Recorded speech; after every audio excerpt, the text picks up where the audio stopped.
واحد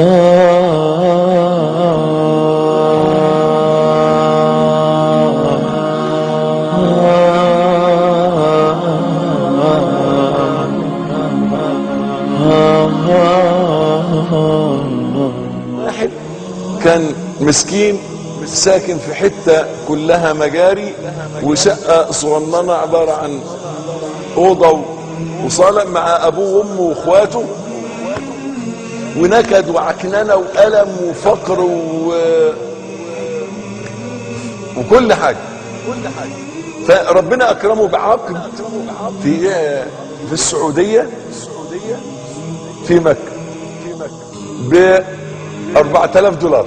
الكلام ده واقعا بيقول عاش الشهر ده في سعادة بالغة. اما جه يدخل ناحية البيت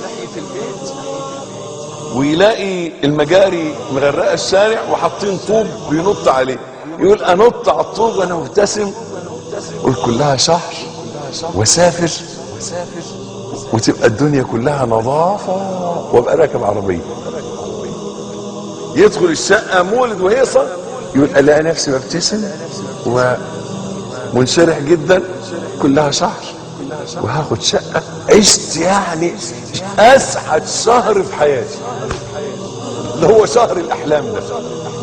هي ده اللي انا بقوله، انك انت لو حسيت فما بالك بقى لو حاسس انه راح الجنة. فلا تعلم نفس ما أخفي لهم من قرة أعين جزاء بما كانوا يعملون.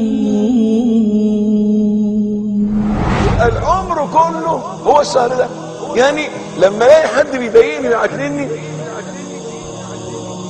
كلها كم يوم يا رب ارزقني حسن الخاتمة والسامعين والمشاهدين. لو الانسان حس ان هو كلها كم يوم وروح الجنة.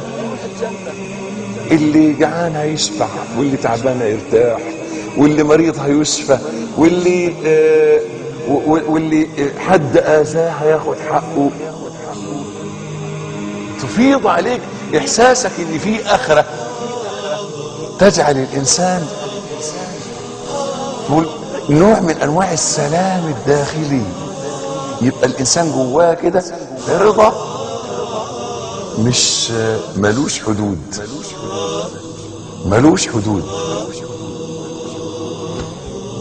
عشان كده الرسول صلى الله عليه وسلم ركز على تعميق اليقين بالاخره، على تعميق اليقين.